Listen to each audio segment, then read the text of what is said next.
नमस्कार दोस्तों, मैं पारुल चौहान आप सभी का स्वागत करती हूं आपके अपने प्यारे से परिवार रोजगार विद अंकित में। कैसे हैं आप सभी? उम्मीद करती हूं आप बहुत अच्छे होंगे। जल्दी से आप सभी लोग लाइव आ जाएंगे, सेशन के साथ जुड़ जाएंगे ताकि हम क्लास को स्टार्ट कर सकें। फटाफट फटाफट सारे बच्चे लाइव आ जाएंगे। सुधीर कुमार, राहुल, भूपेंद्र, तोनेशी, अंजू, दीपाली और रंजना राठौर, बलेंद्र, अनुराधा, अनिरुद्ध, प्रीति, मनीषा, मनी, अखिलेश, संध्या, सभी को मेरी तरफ से गुड इवनिंग, नमस्ते, राधे राधे, राम राम, सत श्री अकाल। प्यारे प्यारे बच्चों, कैसे हैं आप सभी? उम्मीद है आप बहुत अच्छे होंगे। प्यारे बच्चे, अगर हम बात करते हैं तो आप जानते हैं कि मैं आपको पढ़ा रही थी गांधी युग, ठीक है, यानी गांधी एरा। और इसमें जब हम बात कर रहे थे बेटा, तो आप ये भी जानते हैं कि मैं आपको पढ़ा रही थी सविनय अवज्ञा आंदोलन, सिविल डिसओबीडेंस मूवमेंट 1930 से 1934। और बेटा इसी फिर मैं बता रही थी आपको दांडी मार्च, इसी आंदोलन को दांडी मार्च भी कहा जाता है। और इसकी शुरुआत हुई थी 12 मार्च 1930। कहां से? तो मैम इसकी शुरुआत हुई थी 12 मार्च 1930 को साबरमती आश्रम से। साबरमती आश्रम, अहमदाबाद, यहां से इसकी शुरुआत हुई थी। ठीक है, ये आपको ध्यान रखना है। तो आप दांडी मार्च की शुरुआत 12 मार्च 1930 को साबरमती आश्रम अहमदाबाद से हुई थी। और बेटा आपको मैं बता दूं कि ये जो दांडी मार्च है इसकी जो शुरुआत की थी, तो दांडी मार्च की शुरुआत गांधी जी ने की थी। किसने की थी? गांधी जी ने अपने 78 अनुयायियों के साथ। इनके साथ इसमें 78 इनके फॉलोवर्स थे, 78 अनुयायियों के साथ। ठीक है, ये क्वेश्चन पूछा जाता है कितने लोग थे गांधी जी के साथ इसमें? 78। ठीक है, यह आप ध्यान रखेंगे। और इसमें प्यारे बच्चे इनके साथ एक अंग्रेजी पत्रकार भी था जिसका नाम है बेव मिलर। बेव मिलर, यह आप ध्यान रखेंगे, इनके साथ था इस आंदोलन में, सविनय अवज्ञा आंदोलन में। और बेटा जी गांधी जी ने साबरमती आश्रम से चलना शुरू किया था, ये आप बहुत अच्छे से ध्यान रखेंगे। और मैं आपको बता दूं कि ये आपके साबरमती आश्रम से कैसे गए थे? पैदल चलकर। कहां तक? साबरमती आश्रम। यहां से प्यारे बच्चे ये पहुंचे थे दांडी के नौसारी जिले में। आपकी जगह पड़ती है दांडी, और यहां पे कौन सा जिला था? नवसारी जिला,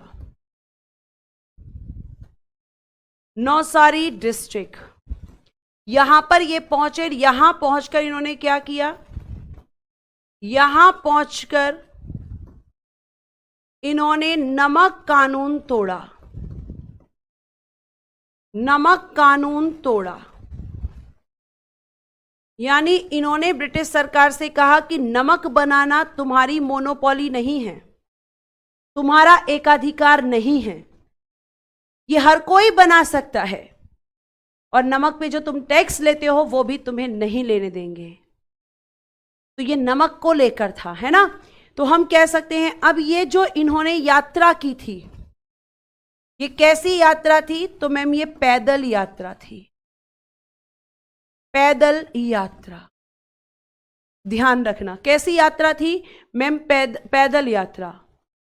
बेटा नवसारी लिख लो या नवसारी लिख लो, एक ही बात है। इतना बड़ा कोई इशू नहीं है। लीजिए, मैं इसको नवसारी कर देती हूं, इतनी बड़ी बात नहीं है ये, ठीक है। ये लीजिए। अब अगर मैं आपसे बात करती हूं तो ये पैदल यात्रा कितने दिन की थी? कितने दिन की यात्रा थी ये? दिन। तो मैम 24 दिन लगे थे। 24 डेज गांधी जी और उनके फॉलोवर्स पैदल चलकर 24 दिनों में यहां पर पहुंचे थे, ठीक है। उसके बाद प्यारे बच्चे अगर मैं बात करती हूं तो दूरी कितनी थी, तो आप कहोगे मैम 385 किलोमीटर।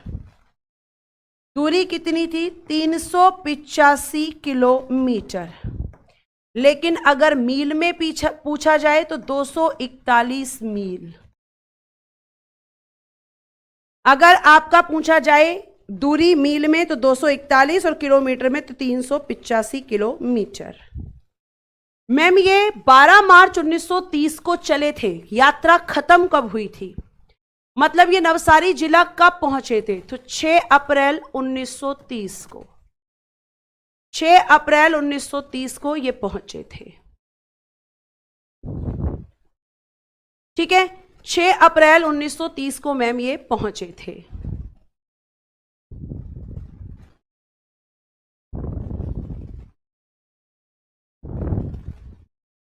अब इस आंदोलन को सपोर्ट करने के लिए, मतलब ये आंदोलन क्या हुआ, धीरे धीरे करके पूरे भारत में फैलने लगा। और जब बेटा ये आंदोलन आपका गया पश्चिमोत्तर सीमा प्रांत में, ठीक है, ये जो आंदोलन चल रहा है ये आंदोलन क्या होने लगा, भारत में फैलने लगा। तो यह आंदोलन जब बेटा पहुंचा पश्चिमोत्तर सीमा प्रांत, नॉर्थ वेस्ट फ्रंटियर, पश्चिमोत्तर सीमा प्रांत,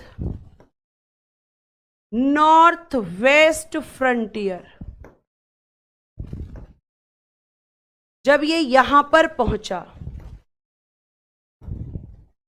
तो इस आंदोलन को पश्चिमोत्तर सीमा प्रांत में लाल कुर्ती आंदोलन के नाम से चलाया गया। लाल कुर्ती आंदोलन के नाम से यहां चलाया गया और इसका नेतृत्व कर रहे थे बेटा यहां पर खान अब्दुल गफ्फार खां। खान अब्दुल गफ्फार खां।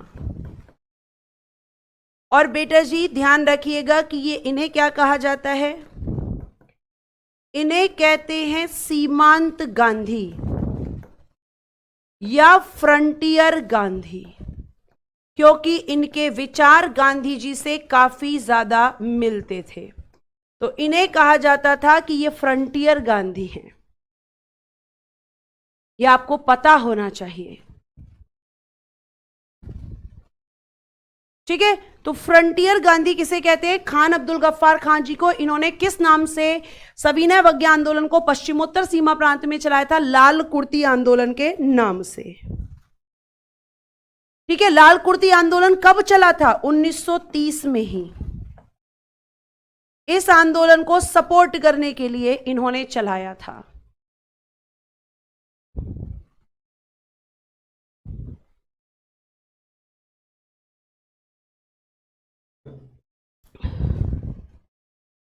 ठीक है।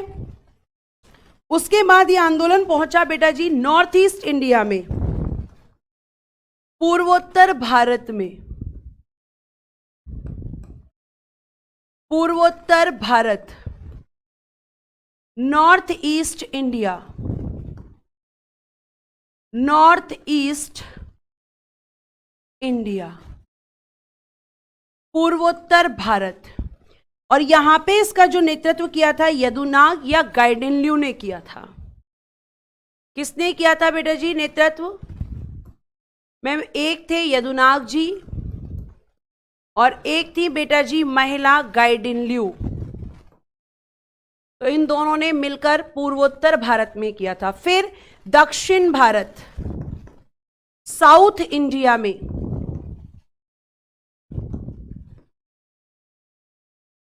यहां पर किया था सिराज गोपालाचारी जी ने। सी राजगोपालाचारी जी। यानी हम कह सकते हैं कि धीरे धीरे यह आंदोलन पूरे भारत में फैलने लगा, धीरे धीरे पूरे भारत में यह फैलने लगा।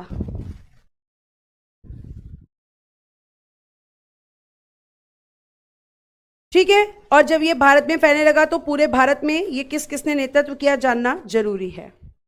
अब बेटा ये जो आपका सविनय अवज्ञा आंदोलन है, सविनय अवज्ञा आंदोलन, इसका जो केंद्र था, जो सेंटर रखा गया था, वो रखा गया था धरासना। और धरासना पड़ता है बेटा जी बंबई में, जिसे आज आप कहते हो मुंबई। तो बंबई में जो धरासना आपका केंद्र है, उसे यहां पर इसका केंद्र बनाया गया। और क्या करना था यहां पे, तो धरासना में एक तरीके से यहां पर लूट करनी थी इन सविनय अवज्ञा आंदोलनकारियों को, क्योंकि यहां पर धरासना में क्या होता था, नमक कारखाना था एक तरीके से। तो यहां पर एक तरीके से इनको कंट्रोल करना था और ये इसका सेंटर था धरासना।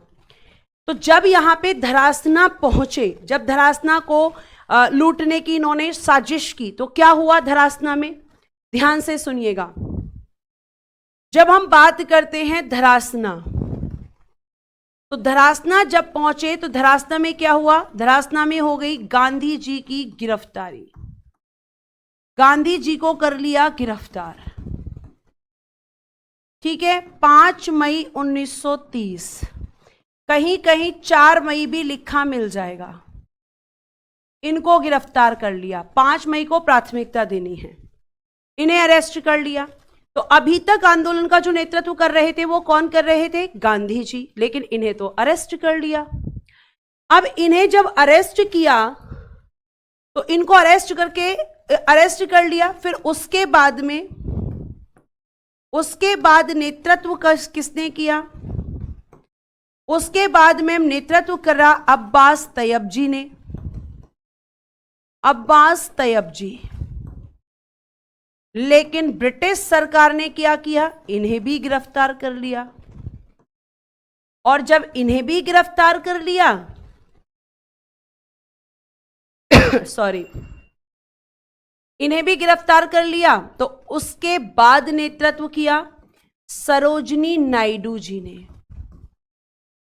सरोजनी नायडू जी ने, और इनका साथ दिया गांधी जी के एक बेटे हैं मनीलाल जी और इमाम साहब जी ने। और इनका साथ किसने दिया मैम, एक व्यक्ति हैं इमाम साहब और एक है मैम गांधी जी के बेटे मणिलाल जी। इन दोनों ने इसमें सरोजनी नायडू जी का साथ दिया। और बेटा आपको मैं बता दूं कि आपको ये बहुत अच्छे से ध्यान रखना है। तनिष्क बेटा, मैं आपको एक जनरल इतिहास पढ़ा रही हूं, और आपको शायद ये नहीं पता है कि आप जो पूछ रहे हैं वो बिहार स्पेशल में आता है।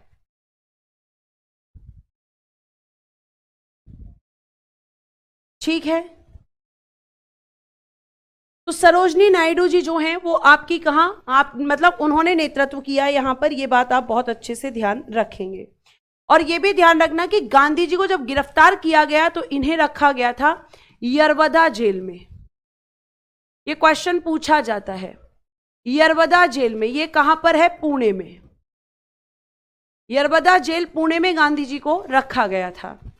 अब जब इन्होंने यहां पर लूट की धरासना में, तो प्यारे बच्चे अब देखो यहां क्या लिखना है, हजारों कांग्रेसी नेताओं ने सरोजनी नायडू जी के साथ, हजारों कांग्रेसी नेताओं ने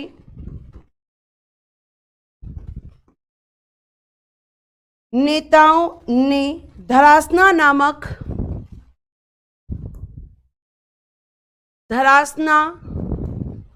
नामक कारखाने पर हमला बोल दिया।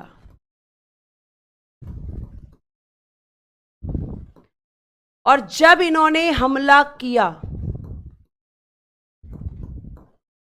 बोल दिया, और जब इन्होंने हमला किया तो बेटा जी इसको ब्रिटिश सरकार ने जब इस हमले को दबाया तो इतनी क्रूरता दिखाई, इतनी क्रूरता दिखाई कि यहां पर जो अंग्रेजी पत्रकार है, अंग्रेजी पत्रकार बेव मिलर,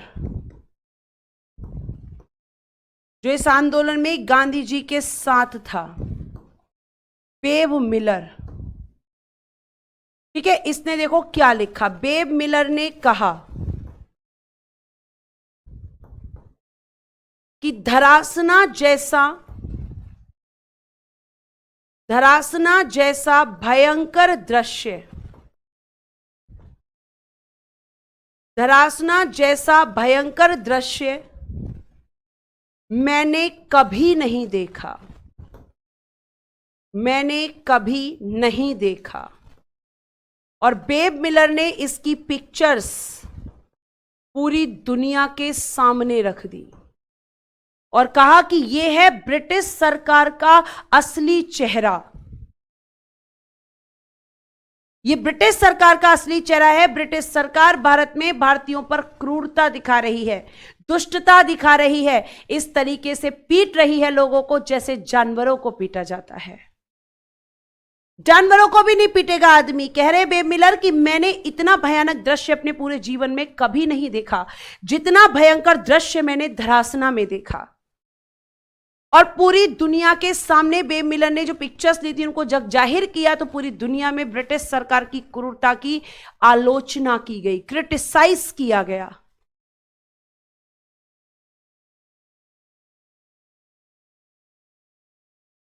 और इस चीज को ध्यान रखना है कि जब यहां पे क्रिटिसाइज हुआ तो ब्रिटिश सरकार जो है उसको कोई फर्क थोड़ी पड़ रहा था, वो बस चीजों को दबाने में लगी रहती थी। ठीक है, ये आप ध्यान रखेंगे।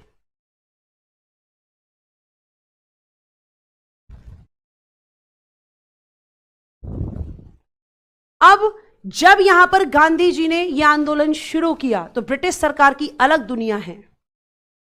और ब्रिटिश सरकार क्या कह रही है, अरे रुको भाई, हम तुमसे बात करते हैं, सभी लोगों से बात करते हैं। तो जब इन्होंने 1930 में इस आंदोलन को शुरू किया गांधी जी ने, तो बेटा आपको ध्यान रखना है, एक हेडिंग आपको देनी है, गोलमेज सम्मेलन,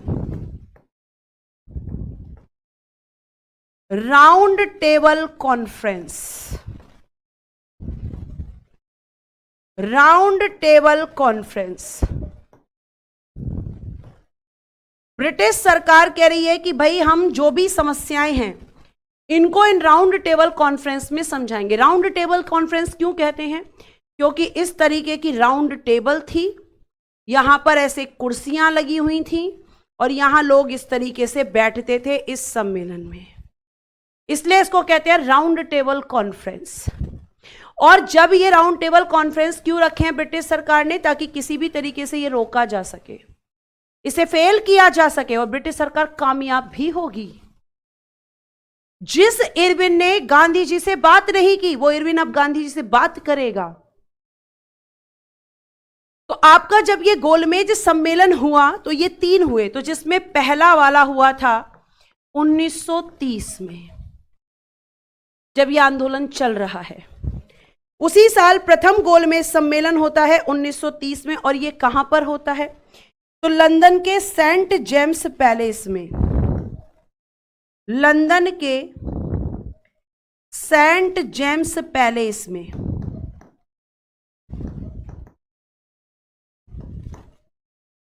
और इसका उद्घाटन किसने किया, गोलमेज सम्मेलन का इनॉग्रेशन ब्रिटिश सम्राट जॉर्ज पंचम ने, ब्रिटिश सम्राट जॉर्ज पंचम, इसने किया इसका इनॉग्रेशन। और ये जो गोलमेज सम्मेलन थे इनमें अध्यक्ष कौन था, अध्यक्ष था बेटा जी, चेयरमैन था British PM British PM Ramsay MacDonald, Ramsay McDonald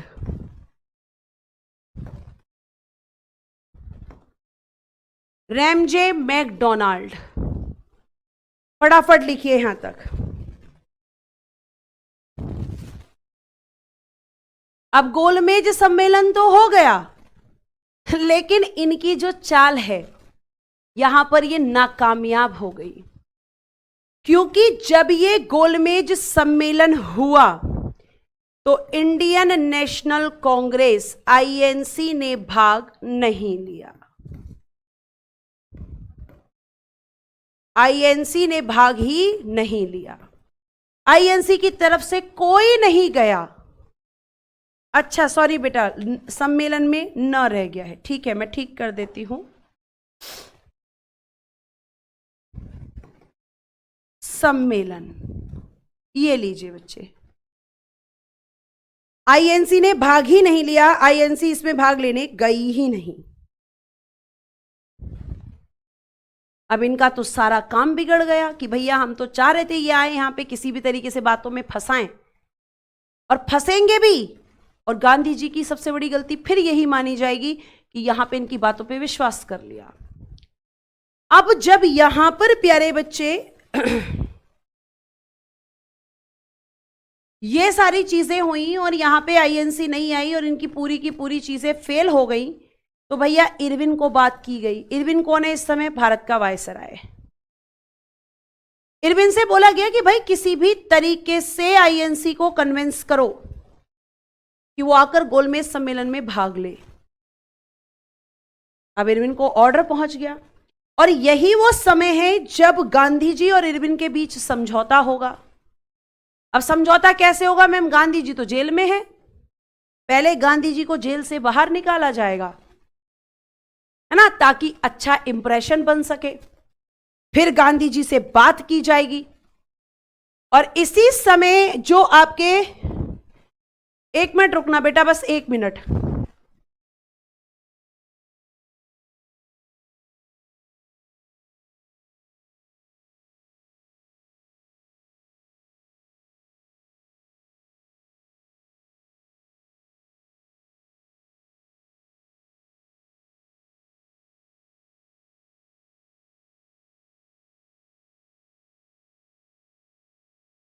sorry बेटे, खांसी आ गई थी इसलिए माइक बंद करके साइड। अब देखो ध्यान से, तो यहां पे क्या हुआ कि आईएनसी ने भाग नहीं लिया, फेल हो गया। अब यहां पे इरविन से बात करेंगे गांधी जी, और यही वो समय है जब आपके जो है चंद्रशेखर आजाद जी नेहरू जी से मिले हैं और नेहरू जी से कहा है कि गांधी जी इरविन से बात करने जा रहे हैं, आप किसी भी तरीके से भगत सिंह जी, सुखदेव जी और राजगुरु जी की फांसी को टलवाइए, उस फांसी को किसी भी तरीके से टलवाइए।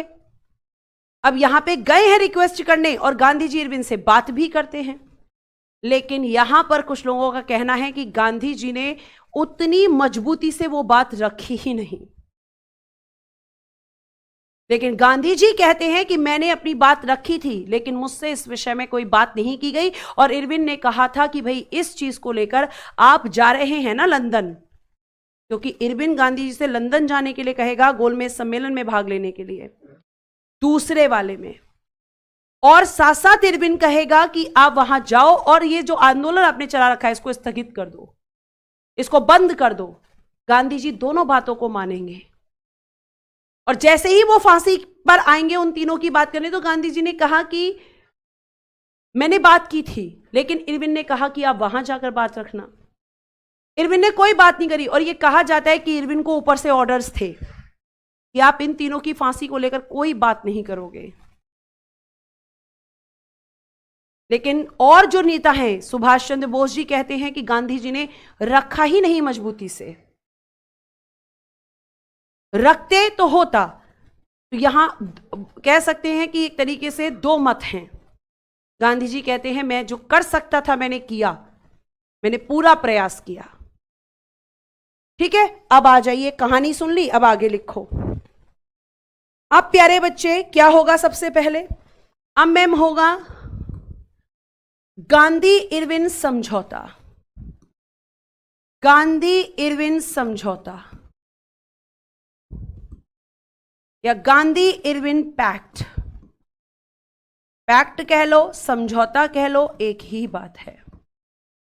और यह हुआ था बच्चे 5 मार्च 1931। और इसे करने के लिए सबसे पहले क्या करना पड़ेगा, गांधी जी को जेल से बाहर निकालना पड़ेगा। तो गांधी जी जेल से रिहा कब हो गए थे? गांधी जी जेल से रिहा, इनको पहले बाहर निकाला गया था 26 जनवरी 1931। गांधी जी जेल से बाहर आए, उसके बाद समझौता हुआ। अब जो समझौता हुआ उसमें इरविन ने क्या कहा, और मैम ये समझौता कहां पर हुआ था? ये समझौता हुआ था बेटा जी दिल्ली में। कहां हुआ था? दिल्ली में। इरविन ने कहा कि आपको दूसरे गोलमेज सम्मेलन में भाग लेना होगा, आपको ऐसा करना होगा, गांधी जी से इरविन ने कहा।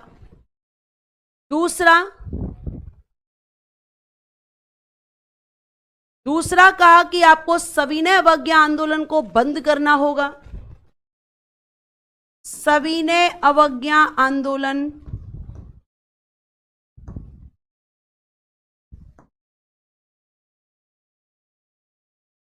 ठीक है, क्योंकि इसी को तो बंद कराना इनका मकसद है।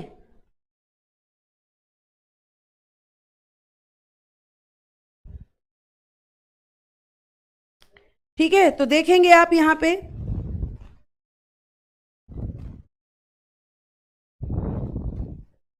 सविनय अवज्ञा आंदोलन को क्या करना होगा? स्थगित, इसको रोकना होगा,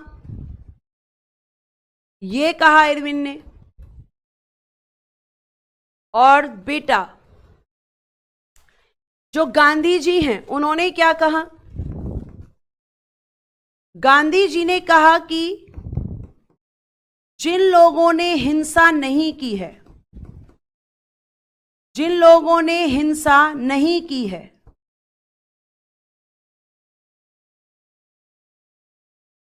उन सभी को जेल से रिहा करो,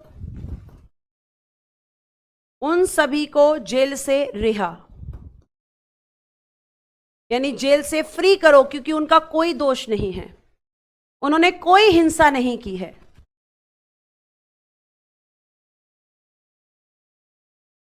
ठीक है, उसके बाद प्यारे बच्चे अगर हम बात करते हैं तो गांधी जी ने कहा कि जो नमक कानून है उसे आपको समाप्त करना होगा, उसे क्या करना होगा? आपको समाप्त। ये गांधी जी ने 2 मेन पॉइंट्स यहां पर कहे थे। आगे चलते हैं, और अब यहां पे ये बातचीत हो गई तो क्या आएगा? सेकेंड राउंड टेबल कॉन्फ्रेंस, दूसरा गोलमेज सम्मेलन 1931। इसमें भाग लेने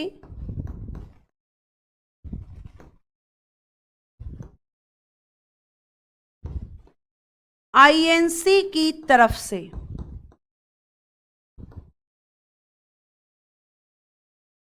गांधी जी लंदन गए। कैसे गए? एसएस राजपूताना जहाज से, एसएस राजपूताना जहाज से, यानी शिप से गए थे वो लंदन। ठीक है, ये आपको ध्यान रखना है। इनके साथ में और कौन कौन था? इसमें सरोजनी नायडू जी, एनी बेसेंट,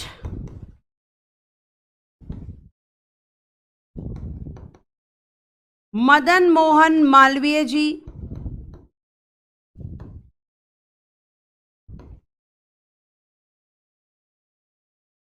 ये इसमें भाग लेने के लिए इनके साथ आए थे। उसके अलावा और किसने भाग लिया था? मुस्लिम कम्युनिटी की तरफ से मोहम्मद अली जिन्ना जी,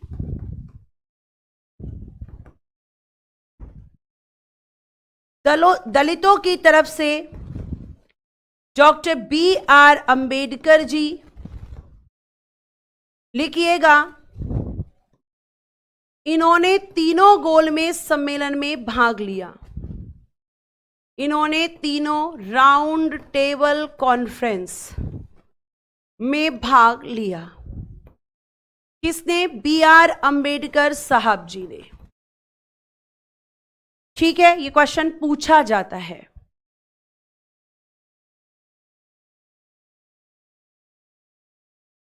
लेकिन यहां पर क्या हुआ? अब गांधी जी चले तो गए। अब गांधी जी जब ये गए तो ये हो गया था बेटा जी विफल। सेकेंड राउंड टेबल कॉन्फ्रेंस हो गया था फेल।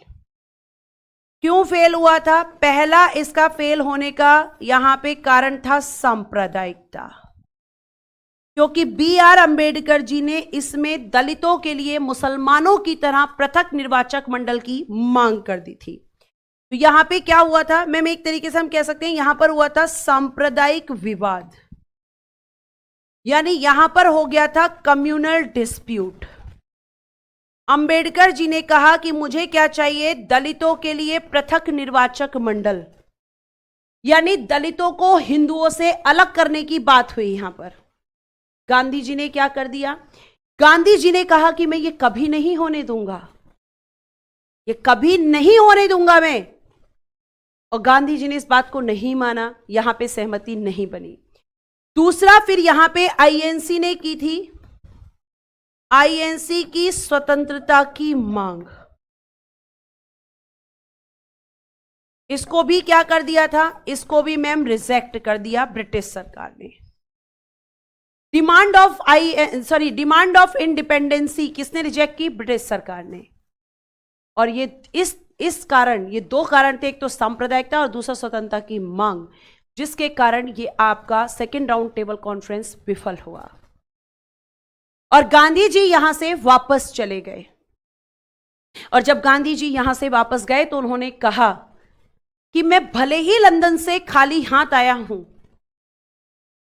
लेकिन मैंने गांधीवाद को नहीं मरने दिया। मैंने गांधीवाद को नहीं मरने दिया। लेकिन कहीं ना कहीं बहुत सारे लोग असंतुष्ट थे गांधी जी से, और गांधी जी से असंतुष्ट होने के कारण बहुत सारे लोगों ने गांधी जी से कहा कि आपने गलत डिसीजन लिया है।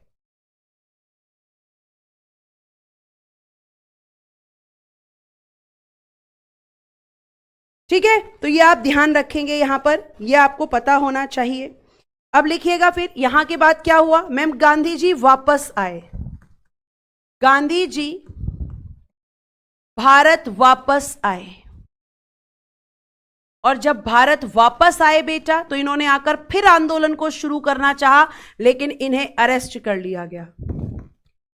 4 जनवरी 1932 आंदोलन पुनः शुरू किया इन्होंने। कौन सा आंदोलन? सविनय अवज्ञा आंदोलन दोबारा शुरू किया। जैसे ही ब्रिटिश सरकार को यह बात पता चली, 4 जनवरी 1932 को गांधी जी और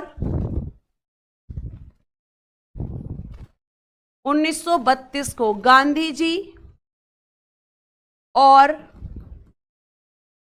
आईएनसी के अन्य नेता गिरफ्तार, अरेस्ट कर लिए गए तुरंत। और बेटा आपको यह भी बता दूं कि इन्हें गिरफ्तार किया गया और आईएनसी को गैर कानूनी यानी इलीगल, गैर कानूनी संस्था घोषित कर दिया ब्रिटिश सरकार ने। गैर कानूनी संस्था घोषित, कहा कि ये एक ऐसी संस्था है जो इलीगल है और सरकार के खिलाफ काम करती है, ब्रिटिश सरकार द्वारा।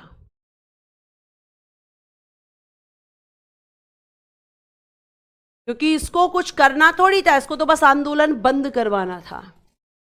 अब ये गिरफ्तार हो गए, गैर कानूनी संस्था घोषित हो गई यहां पर।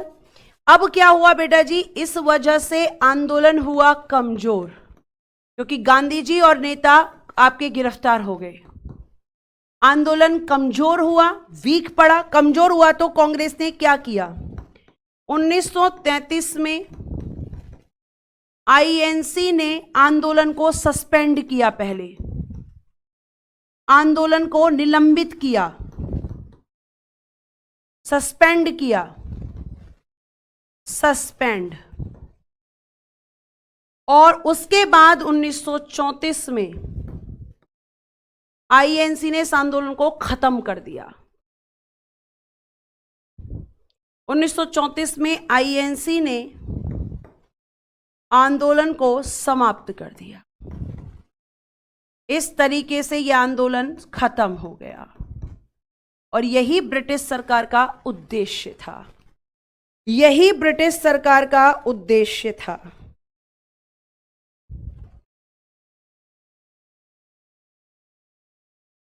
ठीक है, लेकिन अब ब्रिटिश सरकार यही नहीं रुकेगी। ब्रिटिश सरकार तो हर तरीके से कांग्रेस को तोड़ना चाहती है, और जब यहां पे कांग्रेस को तोड़ना चाहती है तो देखो कांग्रेस के खिलाफ ही जाकर काम करेगी। और एक आपने सुना होगा जिसे आप सांप्रदायिक पंचाट या कम्युनल अवार्ड के नाम से जानते हैं, सांप्रदायिक पंचाट। ब्रिटिश सरकार के सारे जो पैंतरे हैं ये सब आईएनसी के खिलाफ हैं, जिसे आप कहते हैं कम्युनल अवार्ड। सांप्रदायिक पंचाट की घोषणा होगी। अब यही नहीं रुकेगी ब्रिटिश सरकार, पूरा प्रयास कि कितने टुकड़े किए जा सकते हैं भारत के, ये इसकी पूरी प्लानिंग थी।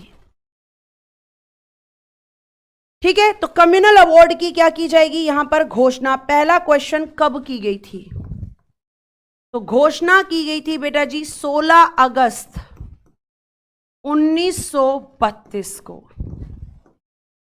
किसने की थी, British PM Ramsay MacDonald. British PM Ramsay McDonald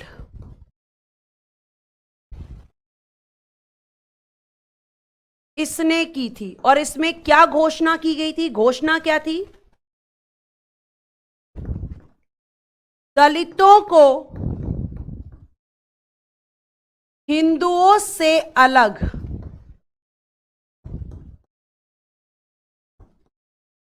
पृथक निर्वाचक मंडल दिया जाएगा।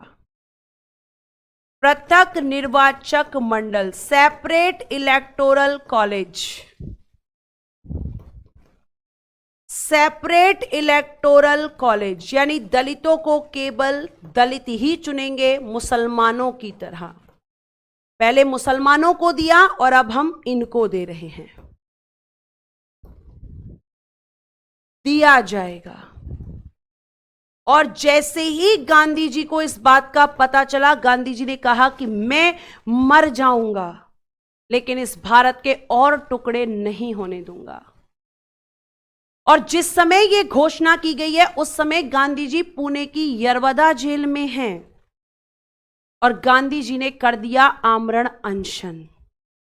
जो बच्चे ये कह रहे हैं कि मैम गांधी जी को मान जाना चाहिए था, एससी को अलग कर देना चाहिए था, हर्ष वालिया कह रहे हैं। बेटा जो ये बातें कह रहे हो, इसको कहने से पहले थोड़ा सा दिमाग लगाओ कि कितने पाकिस्तान बनाने थे। फिर अगर ये एक और यहां पे विभाजन होता, एक और डिवीजन होता, तो एक और पाकिस्तान बनता। अभी जहां भारत एक पाकिस्तान से लड़ रहा है, वहां जाने कितने पाकिस्तानों से लड़ता। ठीक है, तो गांधी जी ये चीज जानते थे, उन्हें ये पता था जो चीज आपको सही लग रही है वो आपके दृष्टिकोण से सही है। और अगर ये बात सही होती तो अंबेडकर जी कभी मानते ही नहीं, उन्हें कोई फर्क ही नहीं पड़ता गांधी जी मरे या जिए। क्या मोहम्मद अली जिन्ना को फर्क पड़ा? नहीं। मोहम्मद अली जिन्ना को फर्क नहीं पड़ा बेटा। जब भारत का से अलग पाकिस्तान बन रहा था तब भी गांधी जी ने कहा था कि पाकिस्तान बनाने के लिए मेरी मौत से गुजरना होगा। मोहम्मद अली जिन्ना ने कोई फर्क नहीं पड़ रहा भाई, मर जाओ, मर रहे हो तो, है ना। इस तरह की बात तो उन्होंने तब भी कही थी। गांधी जी वो व्यक्ति थे जिन्होंने अंत तक प्रयास किया कि भारत से अलग पाकिस्तान ना बने, लेकिन क्या उनको फर्क पड़ा? नहीं। अंबेडकर जी को क्यों पड़ा? क्योंकि अंबेडकर जी को समझाया गया।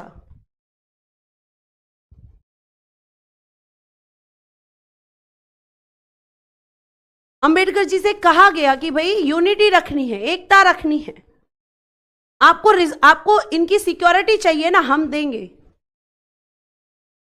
आपको सिक्योरिटी। गांधी जी ने कहा मैं दूंगा, सिक्योरिटी दूंगा ना भाई, तुम क्यों परेशान हो रहे हो? तभी तो गांधी और अंबेडकर जी के बीच समझौता हुआ है, जिसे आप पुणे समझौते के नाम से जानते हैं। बेटा चीजों को अच्छे से पढ़ो पहले, और उसके बाद फिर जाकर आप ये बोलो कि मैम ऐसा होना चाहिए था, ऐसा नहीं।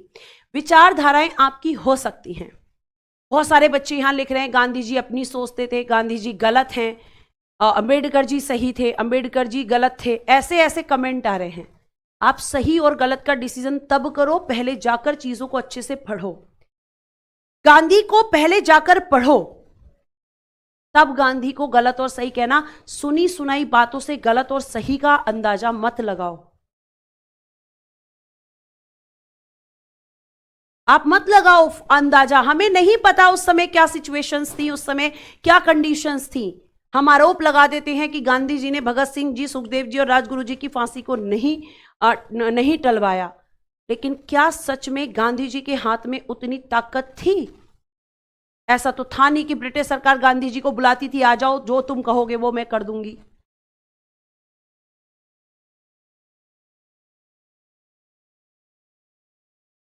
ऐसा तो था नहीं बेटा। और ऐसा भी नहीं कि गांधी जी ने कोई प्रताड़ना ना झेली हो या कोई दुख ना झेला हो, या और हमारे जो क्रांतिकारी हैं उन्होंने दुख नहीं झेले थे, या और लोगों ने दुख नहीं झेले थे, और लोगों के परिवारों ने अपने बच्चे नहीं खोए थे, सबने। लेकिन सही गलत का फैसला तुम तब करना जब यहां पर तुम चीजों को अच्छे से पढ़ो। हम अंबेडकर जी को बोल देते हैं कि अंबेडकर जी गलत हैं, उन्होंने SC ST को जो है रिजर्वेशन दिलवा दिया, लेकिन क्यों दिलवाया था? उस क्यों को ढूंढो जाकर इतिहास में। और मैंने तुम्हें बताया है कि क्या स्थितियां रही थी इन लोगों की, कैसी स्थितियों से ये गुजरे थे।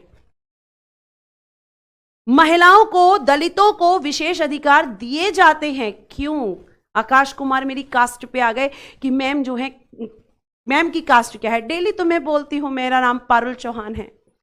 अब क्योंकि मैं चौहान हूं, राजपूत हूं, तो ऐसा तो है नहीं कि सही को गलत बोलूंगी और गलत को सही बोलूंगी। मैंने तुम्हें हमेशा बोला है, इतिहास को अपने दिमाग के दरवाजे खोलकर पढ़ो, तब तुम सही और गलत में डिसीजन कर पाओगे।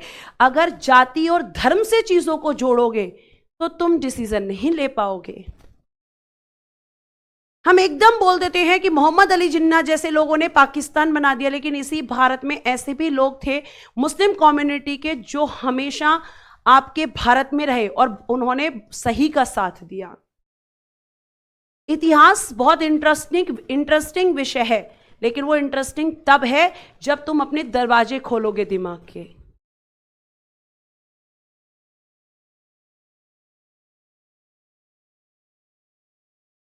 ठीक है, तो आप सही गलत का डिसीजन ऐसे ही बोल देते हो। अब देखो, यहां पे मांग की, लेकिन गांधी जी ने क्या किया? जैसे ही गांधी जी को इस घोषणा का पता चला तो गांधी जी ने क्या किया भाई? गांधी जी ने किया घोषणा का विरोध, घोषणा का विरोध किया। घोषणा का क्या किया? विरोध। और विरोध करने के लिए इन्हें आमरण अनशन पर बैठ गए। आमरण अनशन शुरू। और ये कहां पर शुरू किया? यरवदा जेल पुणे में। यरवदा जेल पुणे में। मैम इन्होंने आमरण अनशन शुरू किया, और जब इन्होंने आमरण अनशन शुरू किया तो बेटा जी अंबेडकर साहब जी को समझाया गया, अंबेडकर साहब जी से बातचीत की गई, और तब जाकर अंबेडकर साहब माने। और प्यारे बच्चे, अगर हम बात करते हैं तो अंबेडकर साहब जी को जब समझाया गया तो फिर क्या हुआ, फिर मैम हुआ गांधी जी और प्लस अंबेडकर जी के बीच में, इन दोनों के बीच हुआ पूना समझौता। इसे पूना समझौता क्यों कहते हैं? क्योंकि गांधी जी पुणे की यरवदा जेल में थे। और ये पूना समझौता कब हुआ था? तो मैम सितंबर 1932 में ये पूना समझौता हुआ, जिसमें बेटा जी हस्ताक्षर, सिग्नेचर किए गए। किस किसने किए? बी आर अंबेडकर साहब जी ने। और क्योंकि गांधी जी जेल में थे तो गांधी जी की तरफ से मदन मोहन मालवीय जी ने, तरफ से किसने किए? मदन मोहन मालवीय जी ने। अब मैम यहां पे दलितों के लिए क्या यहां पर किया गया था जिससे अंबेडकर जी मान गए थे? तो देखो, ये जो पूना समझौता हुआ था इसमें बेटा जी दलितों के लिए, ठीक है, दलितों के लिए, जो दलित थे उनके लिए लिखना शुरू करना। पहला किया गया था प्रांतीय काउंसिल में, प्रांतीय काउंसिल यानी प्रांतीय परिषद जो हुआ करती थी, प्रांतीय काउंसिल में सीटों की संख्या, सीटों की संख्या, नंबर ऑफ सीट्स 71 से बढ़ाकर 148 की गई थी। 71 से बढ़ाकर 148 कर दी गई, कर दी गई, ठीक है। उसके बाद नेक्स्ट क्या किया गया? केंद्रीय विधानमंडल में, यानी सेंट्रल लेजिस्लेटिव या सेंट्रल लेजिस्लेचर, केंद्रीय विधानमंडल में सीटों की संख्या में, सीटों की संख्या में, सीटों की संख्या में 18% की वृद्धि की गई। क्या किया गया? 18% सीट्स इंक्रीज की गई। और ये दलितों को इनका रिजर्वेशन, मतलब दलितों का रिप्रेजेंटेशन यहां पर हो सके, इसके लिए, ठीक है, ये आप ध्यान रखेंगे। उसके बाद बेटा जी केवल हमें क्या याद रखना है? उसके बाद मैम हमें याद रखना है कि उसके बाद हुआ था थर्ड राउंड टेबल कॉन्फ्रेंस। केवल इसकी डेट याद रखो 1932, और कुछ यहां पे इसके अलावा इंपॉर्टेंट नहीं है, ठीक है। फिर गांधी जी बेटा जी जेल से निकले और उन्होंने बनाया अखिल भारतीय हरिजन संघ। अखिल भारतीय हरिजन संघ, ये यूपी SSSC पैट में पूछा गया प्रश्न है कि इसकी स्थापना किसने की थी, कब की थी। लेकिन इससे पहले ध्यान रखिए कि पहले इसका नाम क्या था? पूर्व नाम था इसका all India untouchability league. All India untouchability league, untouchability league, स्थापना 1932 में किसने की थी? गांधी जी द्वारा। गांधी जी ने इसको स्थापित किया था 1932 में, ध्यान रखिएगा। इसके प्रथम अध्यक्ष थे घनश्याम दास बिरला जी। घनश्याम दास बिरला जी, ये इसके अध्यक्ष थे। यानी इन्होंने जेल से निकलने के बाद अब इस पे काम किया था।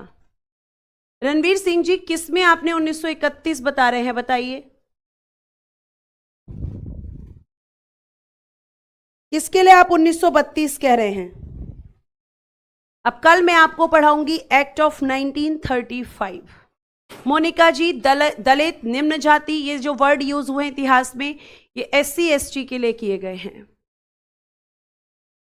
ठीक है, आज इतना ही रखते हैं। कल मैं आपको हेडिंग डाल के छोड़ दीजिएगा, पढ़ाऊंगी एक्ट ऑफ 1935, 1935 का अधिनियम। लेकिन वो डिटेल नहीं कि उस अधिनियम का यहां पर क्या काम है, क्योंकि डिटेल आप पढ़ेंगे पॉलिटी में। सुभाष चंद्र बोस जी की भूमिका प्रवेश कुमार जी अलग है, वो अलग चैप्टर है।